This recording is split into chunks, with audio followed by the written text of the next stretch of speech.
Chapter 1. The most popular sports in the world. What are the 5 most popular sports in the world? Some of the answers may surprise you.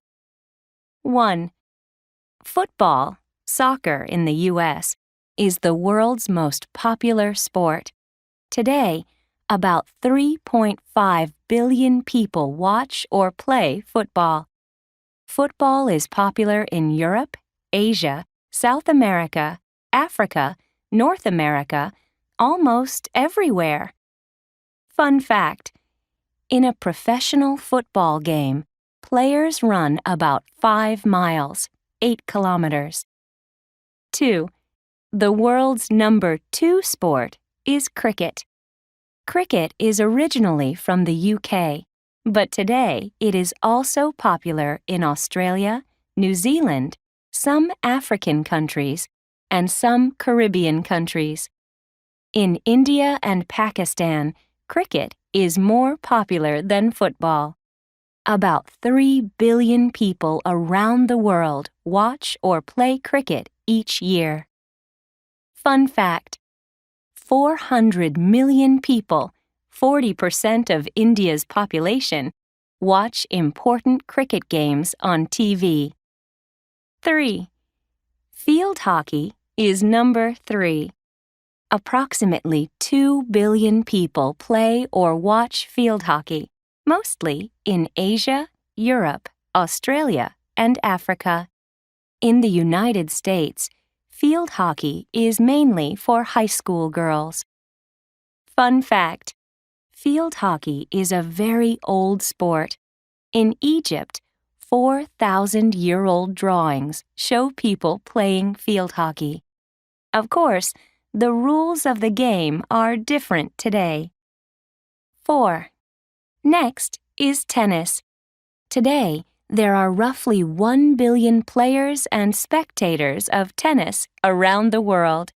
Tennis is originally from France, but today it is very popular in the United States, Asia, Australia, and Europe. Fun fact: the longest tennis game lasted 11 hours and 5 minutes. 5. Table tennis, ping pong, is popular around the world, with about 900 million players and spectators. Today, table tennis is especially popular in China, Korea, and Singapore. Fun fact: in table tennis, the ball can go more than 100 miles per hour, 160 kilometers per hour. There are many popular sports around the world, but these are the top 5. What is similar about all of these sports? They're fun, they're fast, and they use a ball. Is that why the expression "have a ball" means have a lot of fun? Maybe.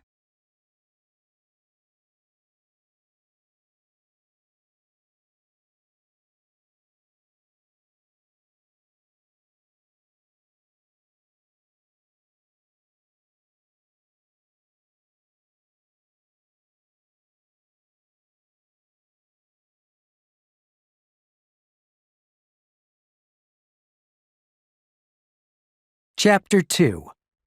Are you a healthy eater? How well do you eat? To find out, read each question below and circle the number of your answer. Be honest. Answer the way you really eat, not the way you think you should eat. A. How often do you eat breakfast? 1. I never eat breakfast. 2. I have breakfast once or twice a week. 3. I eat breakfast 3 to 6 times a week. 4. I eat breakfast every morning. B. How often do you snack on fresh fruits and vegetables? 1. I never snack on fresh fruits and vegetables. 2. I snack on fresh fruits and vegetables once in a while. 3. I snack on fresh fruits and vegetables once a day. 4.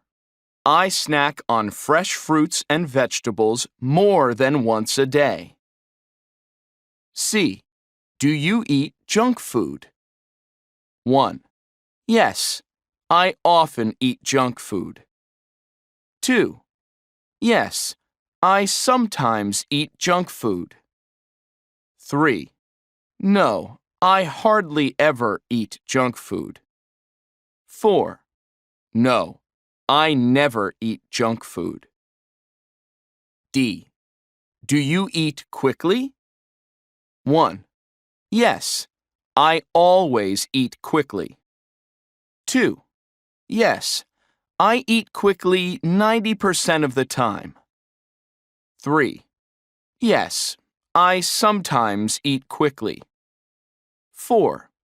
No, I usually eat slowly. E. How often do you skip meals? 1.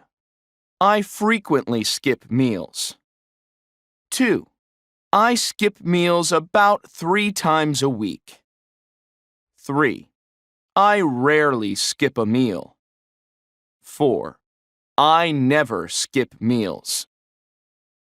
F. How often do you eat something just before you go to bed? 1. I always eat something just before I go to bed. 2. I often have something to eat just before I go to bed. 3. I rarely eat just before I go to bed. 4. I never eat just before I go to bed. G. How often do you eat your largest meal in the evening? 1. I always eat my largest meal in the evening. 2. I frequently eat my largest meal in the evening. 3.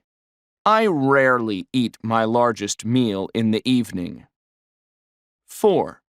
I never eat my largest meal in the evening. H. How often do you eat brown rice or wheat bread instead of white rice or white bread? 1. I never eat brown rice or wheat bread. 2. I sometimes eat brown rice or wheat bread. 3. I usually eat brown rice or wheat bread. 4. I eat brown rice or wheat bread all the time. Your score. Look at the numbers you circled and add them together. The total is your score. For each question on this quiz, the number 4 is the healthiest answer. 32. Congratulations! You have a perfect score. You are a healthy eater. 26 to 31. Good job! You eat very well. 20 to 25. Not bad, but you could eat better. 14 to 19. Oops! You aren't a healthy eater. Remember, fruits and vegetables are really good for you. Junk food isn't. 8 to 13. Oh no! You need to change the way you eat. Can you do it?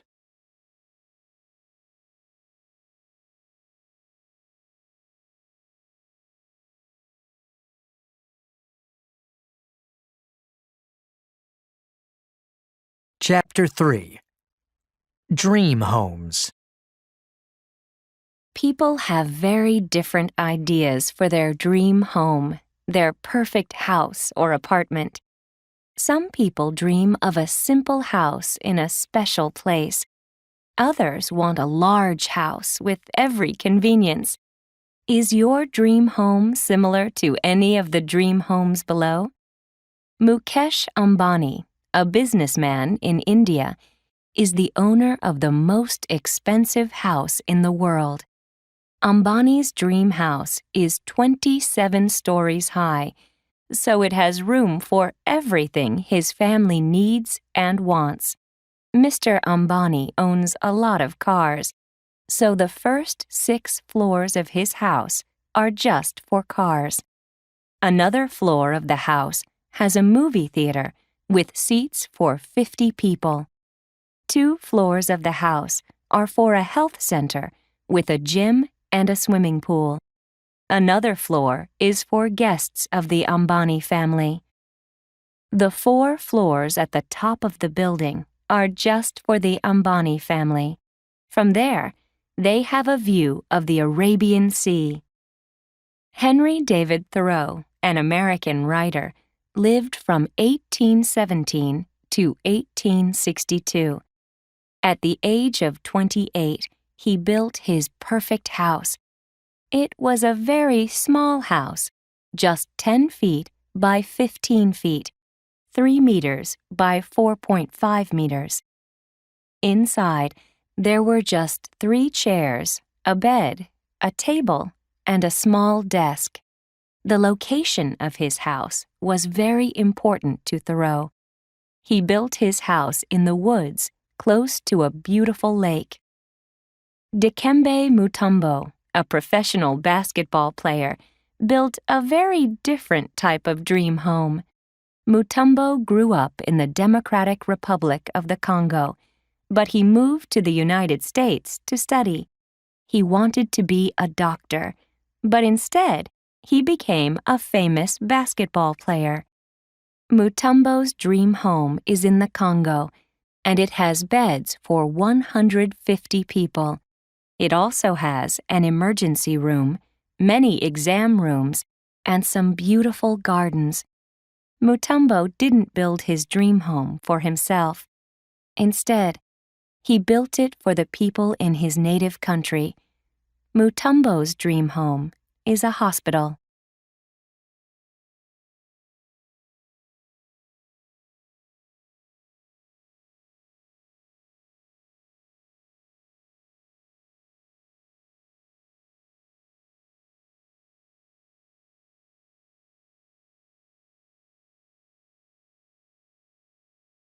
Chapter 4. Kiss, bow, or shake hands. People greet each other in many different ways. We asked 4 people to describe the ways they greet people in their country. Here's what they wrote. I greet people differently depending on the situation. In formal situations, I usually shake hands, and when I meet someone for the first time, I almost always shake hands. It's important to shake hands firmly. When I greet casual friends, I just say hi. For close friends, I usually give them a hug. It's a little different for men, though. Where I live, it's not very common for male friends to hug each other. They do other things like the fist bump. That's when 2 people touch fists. Sandra, U.S. In formal situations, or when I meet someone for the first time, I shake hands. It's important to shake hands firmly and look the other person in the eye when you greet them. I always hug my friends. Hugging is perfectly acceptable. It's okay for men to hug other men, for men to hug women, and for women to hug other women. Kamal, Turkey. In a formal situation or when I meet someone for the first time, I always shake hands. When I greet a male friend, I give him a hug and a pat on the back. When I greet a close female friend, I give her a small hug and a kiss on the cheek. My female friends greet each other in this way too. Octavio, Venezuela. When I meet a friend, I greet them with a Y. I put my hands together in front of my chest and bow slightly and say sawadi, which means hello. In formal situations, some people still use this traditional Thai greeting, but these days, more and more business people shake hands. Times are changing. Noi, Thailand.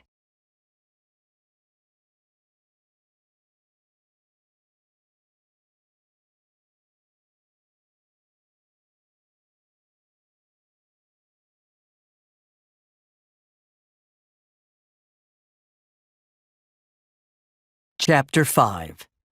A City Without Oil. The United Arab Emirates, UAE, is a country with a lot of oil. Oil brings the country billions of dollars each year. So why is the UAE building a city that uses very little or no oil? The answer is simple. Oil will not last forever. But there is another resource people can use instead of oil: the sun. In fact, engineers are now building a new city that uses mostly solar energy for its power.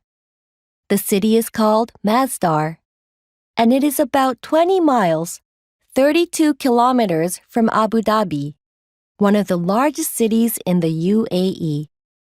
If it is a success, Masdar will be the first city in the world that uses little or no oil.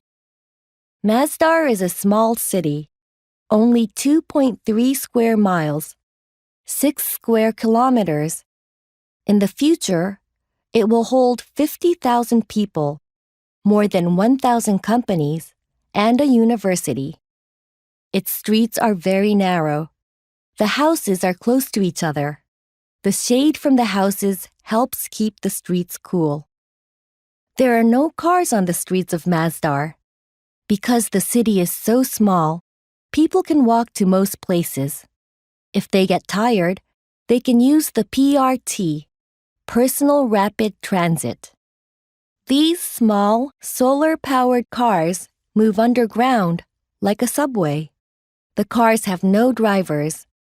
People just tell the car where they want to go, and it takes them there. Masdar will reuse as many resources as possible. It will reuse about 80% of its water and change most of its waste into more energy. People in Masdar are even using building materials that they can reuse in the future. Can this city really be successful? No one knows. But if it is, there could be other low-energy cities around the world in the future.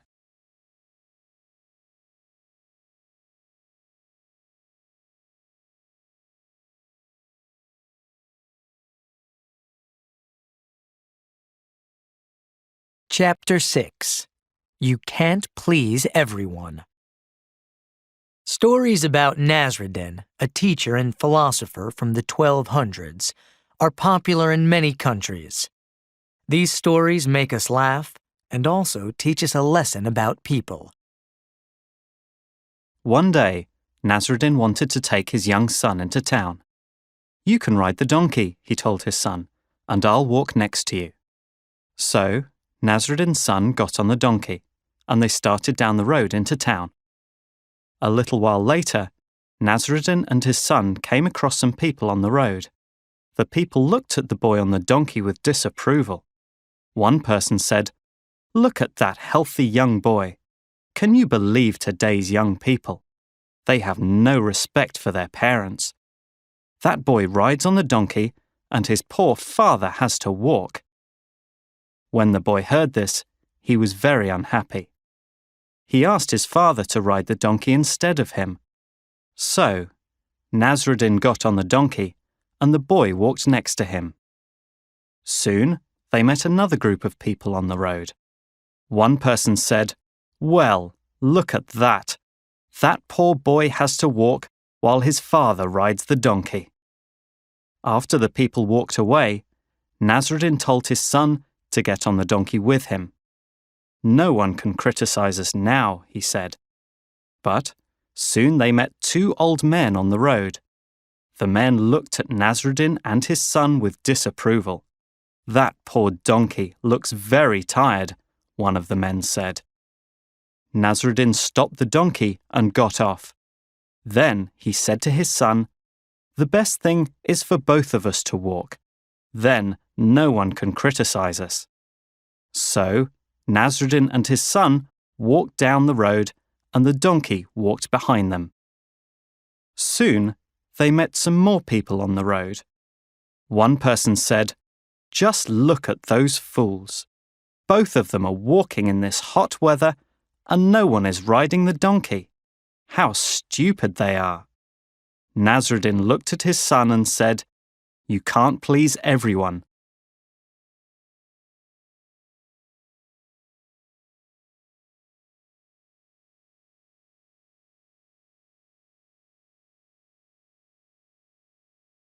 Chapter 7. Across the Desert. The Sahara Desert is the largest desert in the world. It stretches across Africa from Senegal to Egypt. The Sahara Desert is an unfriendly environment. During the day, it's very hot, and at night, it's sometimes very cold. It is also difficult to find water in the Sahara.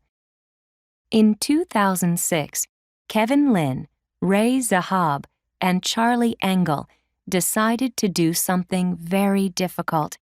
They made the decision to run across the Sahara Desert, 4,300 miles, 6,920 kilometers. It seemed impossible to do, but they wanted to try. The three men liked to test themselves, and this would be a very big test. On the morning of November 2nd, Kevin, Ray, and Charlie started their trip across the Sahara. Every morning, they began running at 5 o'clock. At 11 a.m., they stopped and rested until 5 p.m. Then they ran again until 9:30 in the evening. Each day, they ran about 40 miles, 64 kilometers.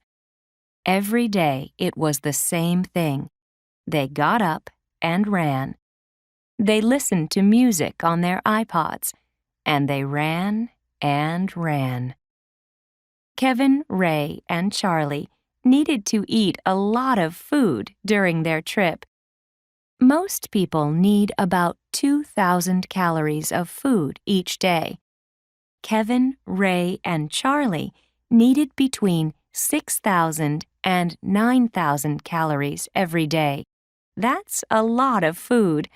They also needed to drink a lot of water. The three men had some problems on their trip, and many times they wanted to quit and go home. It was often very hot, 140 degrees Fahrenheit, 60 degrees Celsius, during the day, and the heat made them sick. Their legs and feet hurt. Sometimes it was very windy and they couldn't see. One time they got lost, but they didn't quit.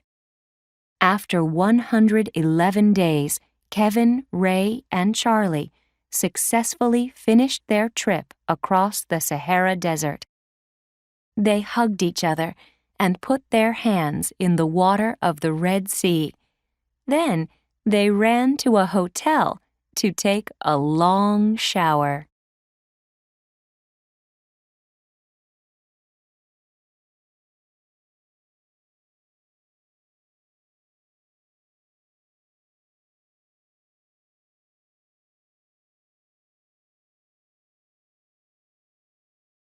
Chapter 8.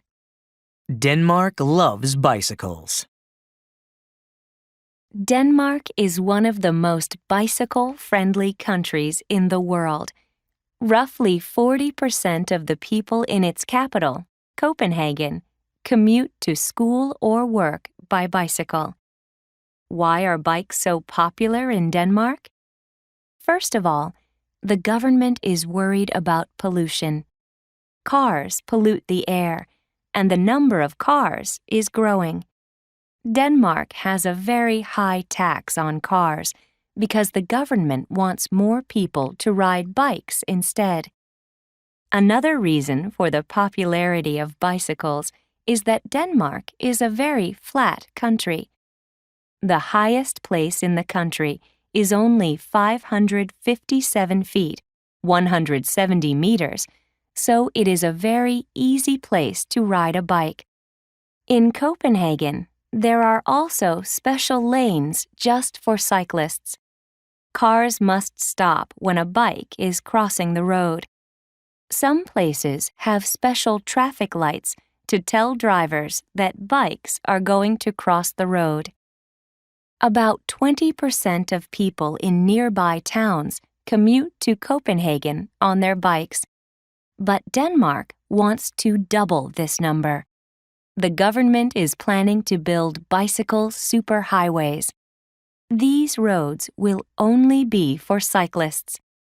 Cyclists will have special places on these highways to stop and rest or put air in their tires. Denmark is also making traffic lights friendlier for cyclists. Most people ride their bikes at about 8 miles per hour, 20 kilometers per hour. On the bicycle superhighways, people going this speed will only see green traffic lights. They won't have to stop for a red light. With these bicycle superhighways, Copenhagen may become the most bicycle-friendly city in the world. Many other cities, such as New York, London, and Guangzhou, China, are thinking about copying its plans. In fact, there is a new word for making a city more bicycle-friendly: Copenhagenization.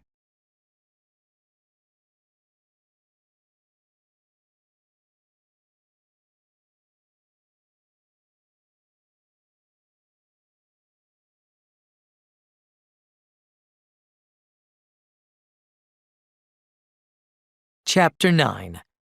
A Passion for Cooking. Many people are afraid to cook Chinese food. They think it is difficult to prepare Chinese dishes. Qing Huang, a young chef, business owner, and TV star, is changing their ideas. She teaches people quick and easy ways to prepare Chinese food. Thanks to Qing, many people around the world now love to cook Chinese food. Qing was born in Taiwan in 1978. She first learned about traditional Chinese cooking from her grandparents. They shopped for fresh ingredients every day, and they always ate freshly cooked meals.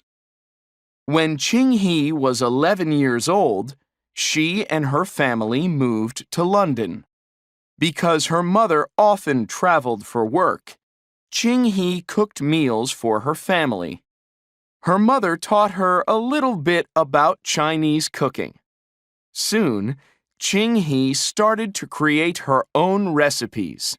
She especially loved to make rice dishes and noodle soups. Qing studied economics in college, but her big passion was cooking. After she graduated, she started a food and drink company. She sold healthy Chinese foods and drinks to stores. In 2005, Qing had her first TV cooking program. The next year, she wrote her first cookbook. In 2008, she starred in another TV series, Chinese Food Made Easy. For this TV show, she traveled around the UK and taught people to make simple, delicious Chinese food.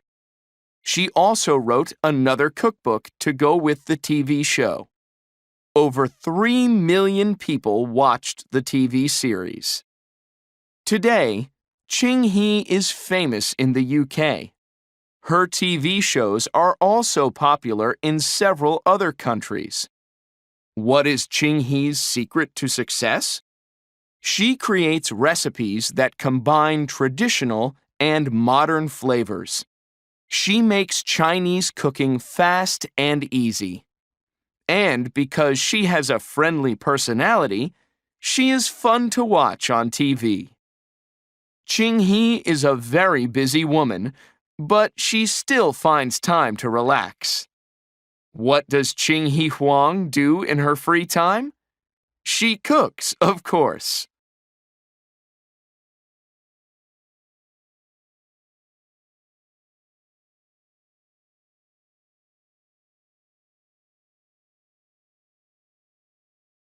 Chapter 10. Travel more, spend less. Daniel's cheap travel blog. This was a great year for traveling. I took trips to France, Australia, and Turkey. I spent almost a month in each country. Besides the cost of transportation, I only spent $600 total for all 3 trips. How?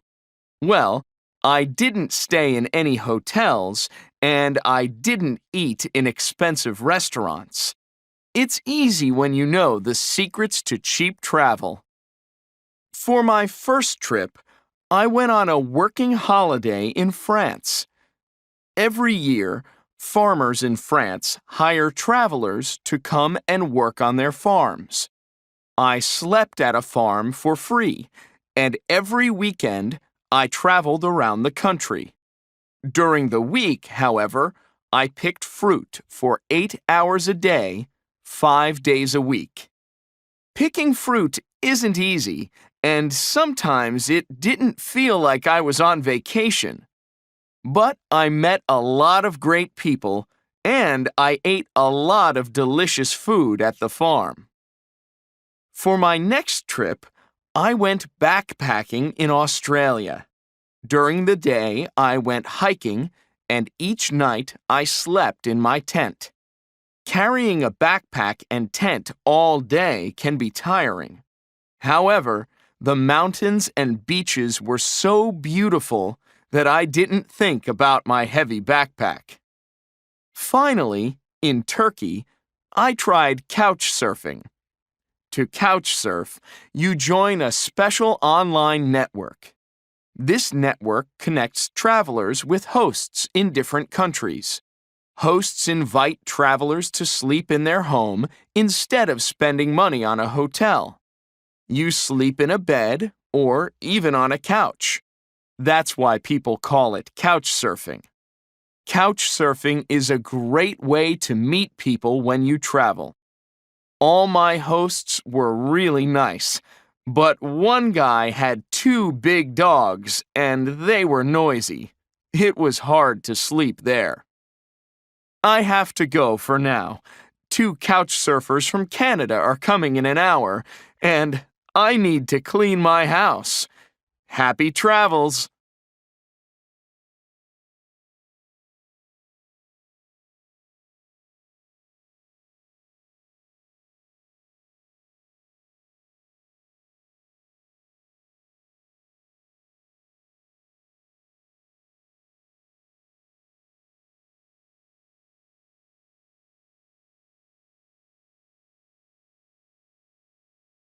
Chapter 11. A very able man. Hirotada Ototake is a happy, successful man. He graduated from Waseda University, one of Japan's top universities. While he was a student there, he played a lot of sports. After graduating, he worked as a sports journalist. Then, in 1998, he wrote a book about his life. This book became a bestseller in Japan. Mr. Ototake, or Oto, as his friends call him, has a disability. He was born with a condition called tetraamelia. It is a rare condition, and children with tetraamelia are born without arms or legs. As a young boy, Oto's parents sent him to a regular school. They didn't want him to go to a special school for children with disabilities. Oto says that it is sometimes hard for people to feel comfortable around someone with disabilities. By going to a regular school, Otto helped his classmates learn about people with disabilities. He showed them that people with disabilities were just like them. Otto talks about this in his book, No One's Perfect. Otto believes that if you want something, you have to work hard for it. He worked very hard at school to get into Waseda University. He also worked hard at sports such as baseball, basketball, and swimming, and he worked hard to get a good job. Otto got married in 2001, and he now has 2 young sons. In 2007, he also decided to change his job. Now he works as an elementary school teacher in Tokyo. He teaches science and social studies. As a teacher, Otto believes that his students will learn that people are the same with or without disabilities. Did Otto's disability make him different? Actually, yes, it did. It taught him to be strong and to work hard, and that made him able to do many things. Otto shows us that anything is possible if you work hard enough.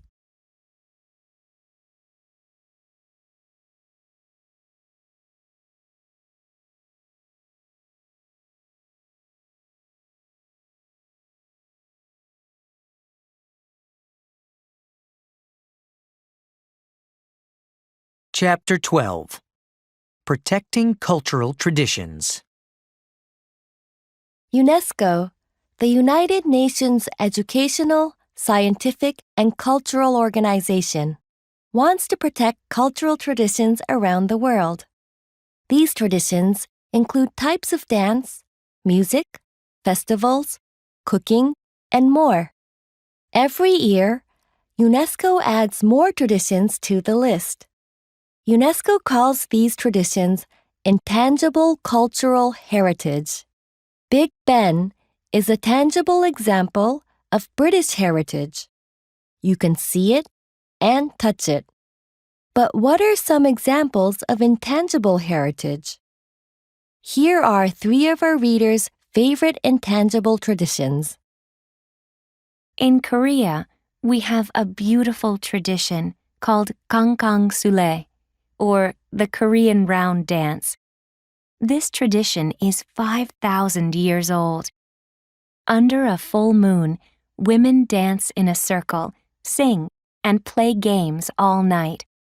The songs and dances are easy to learn, so everyone can join in. Many years ago, people celebrated the harvest with the round dance. Today, this tradition brings friends together, and it is an important part of Korean culture. Sangmi, Korea. Every June, there is an oil wrestling festival in Edirne, Turkey. The first Turkish oil wrestling festival was almost 650 years ago. It is the oldest wrestling competition in the world. Men wear leather pants and put oil all over their bodies. Then they wrestle. The winner gets a golden belt and a lot of money. At the festival, there is also food, music, and dancing. Every year, thousands of people of different ages, cultures, and regions come together for this exciting event. Adem, Turkey. Croatia has a gingerbread tradition. In the 1500s, people in Croatia started making gingerbread, a sweet bread, and it is still very popular today. Making gingerbread is not easy, so gingerbread makers need to be very skillful. They make gingerbread in many shapes. Hearts are the most popular. Then they decorate the gingerbread with pictures and words. People often give gingerbread on holidays and for special events such as weddings. Today, gingerbread is an important part of local festivals and other special events. Gingerbread is beautiful and delicious, and it connects Croatian people to their past. Ivana, Croatia.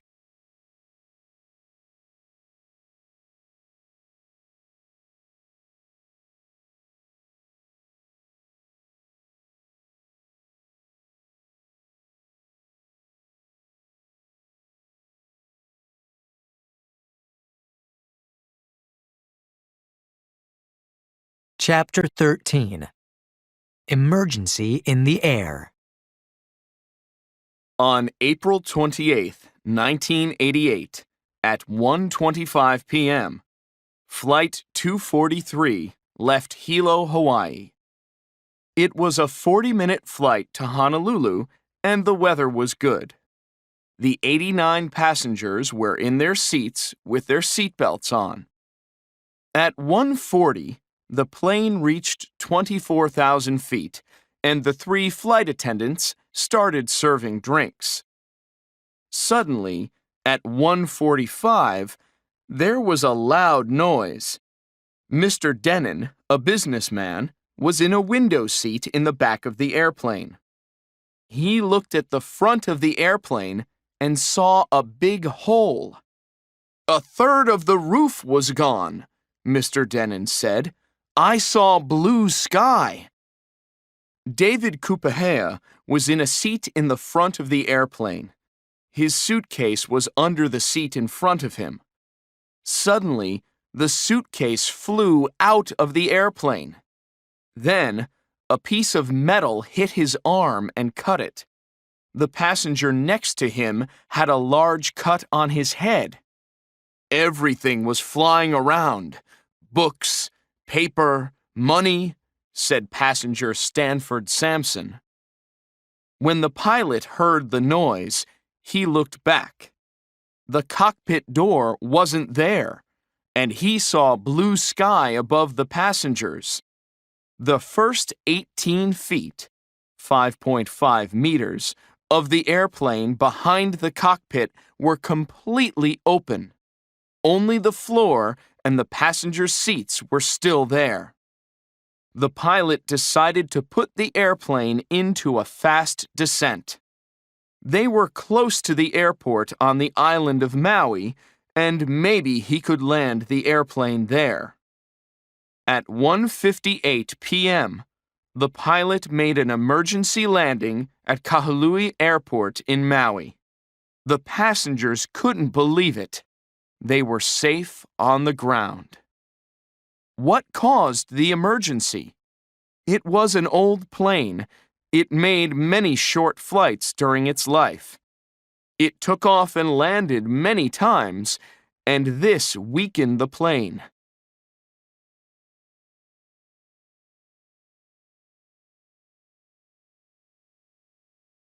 Chapter 14. University admissions around the world. What do you need to do to get into a university? Actually, it depends on where you live. Let's look at university admissions in 4 countries: Austria, Turkey, the United Kingdom, and the United States. In Austria. In Austria, getting into a university is very simple. Getting into a university in Austria depends completely on a student's score on a national achievement exam. Subjects on this exam include German, mathematics, and a foreign language. Students who pass this exam can go to a university in Austria. In Turkey. In Turkey, high school students take a national achievement exam in March. If they pass that exam, they take another exam in June. Getting into a Turkish university depends mostly on these exam scores, but universities also consider high school grades. In Turkey, students usually study very hard for the national exam. If they don't pass the exam, they can't go to university. In the United Kingdom. Students in the United Kingdom take achievement exams when they are 16, 17, and 18 years old. Universities consider a student's scores on all of these exams. Students also provide a very short personal statement, a reference letter from one teacher, and information about their extracurricular activities. In the United States. The university admissions system in the United States is quite different from those in Austria, Turkey, and the UK. Most universities in the United States consider a student's score on a special aptitude test called the SAT. Unlike an achievement exam, an aptitude test measures a student's ability to learn. It does not measure a student's knowledge of school subjects. Most universities also look at a student's high school grades, an admissions essay, and several reference letters. Extracurricular activities, such as sports, clubs, and volunteer work, are also very important. Students often do many activities in high school so they can get into a good university.